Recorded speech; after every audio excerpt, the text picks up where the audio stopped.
আরে সব ভাই যা যা আছে সব ট্র্যাকিং দা। আরে আরে ভাই কি করছো তোমরা এগুলা? আরে ভাই এটা রাখো। ভাই তোমরা কারা? এই কারণ আমরা মানে আপনি কে? আমগো কাজ করতে দেন। এই সব উঠা গাড়িতে উঠা। আরে আরে ভাই কি করছো এগুলা? আরে ভাই তুমি এটা রাখো। ভাই কি সমস্যা একটু বলেন তো, আপনারা কারা? কোনো সমস্যা নাই, আমরা এই জায়গায় আইছি ঘরের জিনিসপত্র নিতে হয়, সব ঘর খালি কর, ঘরে যা আছে সব বাইরে নিয়ে বেচে দিব আজকে। আরে ভাই ঘর খালি করবেন মানে? আপনারা কারা সেটাই তো বুঝলাম না। ভাই আপনার এত কিছু বুঝতে হবে না, আপনি কথা কই না তো। ওই জিনিসপত্র যা আছে সব উঠা। এই বাসার মালিক যে ছিল সে আমার কাছ থেকে টাকা ধার নিছিল, টাকা আজ পর্যন্ত দিতে পারে নাই। যে আমার কাছ থেকে টাকা ধার নিছিল আমরা তার কাছে এসেছি, টাকা যেহেতু দিতে পারে নাই ঘরের যত মাল আছে সব নিয়ে যাবো।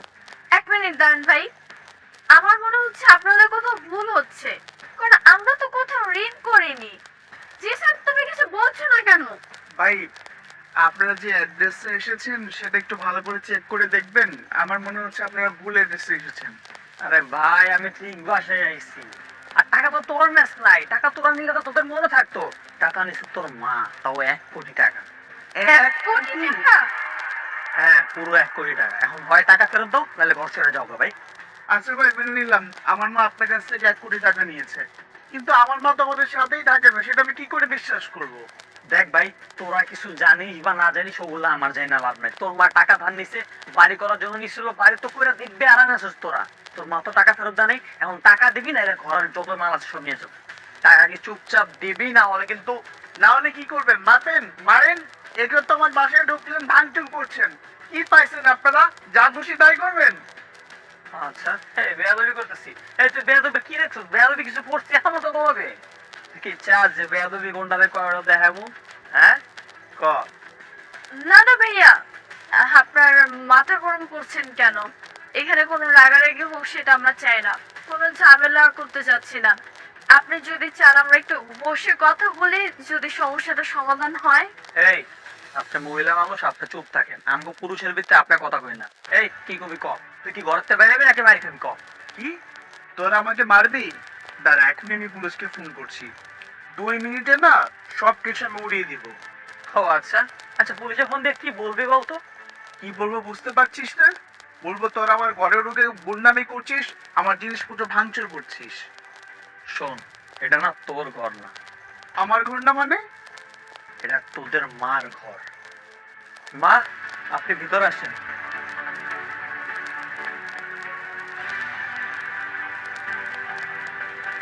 আপনার ছেলে। মা, আপনি এখানে? ও, চিনতে পেরেছো তাহলে? আমি তো ভেবেছিলাম বৃদ্ধাশ্রমে রেখে আসার পর তোমরা দুজন আমাকে চিনতেই পারবে না। কিন্তু মা, আপনি এখানে কিভাবে? আমি নিয়ে আসছি, আমি মাকে নিয়ে আসছি ওনার নিজের বাড়িতে নিয়ে আসছি, যে বাড়ি থেকে তোমরা তাকে তাড়িয়ে দিয়েছো, বৃদ্ধাশ্রমে পাঠিয়ে দিয়েছো। দেখুন, এটা আমাদের পারিবারিক বিষয়, আর এখানে আপনার কথা না বলাই ভালো।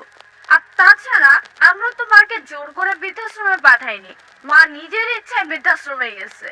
কি পারিবারিক বিষয়? তোমরা দুজন কি আমাকে কখনো নিজেদের পরিবার ভেবেছো? যদি ভাবতে তাহলে আমাকে বৃদ্ধাশ্রমে ফেলে রেখে আসতে না। আর কোনো বাবা মাই নিজের ইচ্ছেতে বৃদ্ধাশ্রমে যায় না। তোমরা দুজন আমাকে ওখানে রেখে এসেছো, তাই আমি ওখানে ছিলাম। মা আমাকে সবকিছুই বলেছে, আর তোমরা তো দেখলে যে মা কিভাবে এখন কথা বলতে শিখেছে। এখন থেকে মা এই বাসায় থাকবে, আর মায়ের না এই বাসায় থাকাটা অধিকার, তার নিজের বাড়ি এটা। আর এই বাসায় তোমরাও থাকবেন যদি মা চায়, কারণ এটা মায়ের বাসা। মা, ওরা যদি কখনো আপনার সাথে কোনো ঝামেলা করে আপনি ডিরেক্ট আমাকে জানাবেন, কারণ আপনার একটা ছেলে এখনো জীবিত আছে। আর তোদেরকে বলতেছি, কখনো যদি ফার্দার মায়ের সাথে খারাপ আচরণ করেছিস, ঘরে এসে ঘরের জিনিসপত্র আগে তোদেরকে ভাঙ। মা, আপনি ভালো থাকেন, আমি আসি। বাবা, তোমাকে অনেক অনেক ধন্যবাদ। তুমি আমাকে আমার নিজের অধিকার ফিরিয়ে দিয়েছো। আমি তোমার এই ঋণ কোনো দিন শোধ করতে পারবো না। অসুবিধা নেই মা, ছেলে হিসাবে আপনার জন্য এতটুকু তো করতেই পারি। আসি।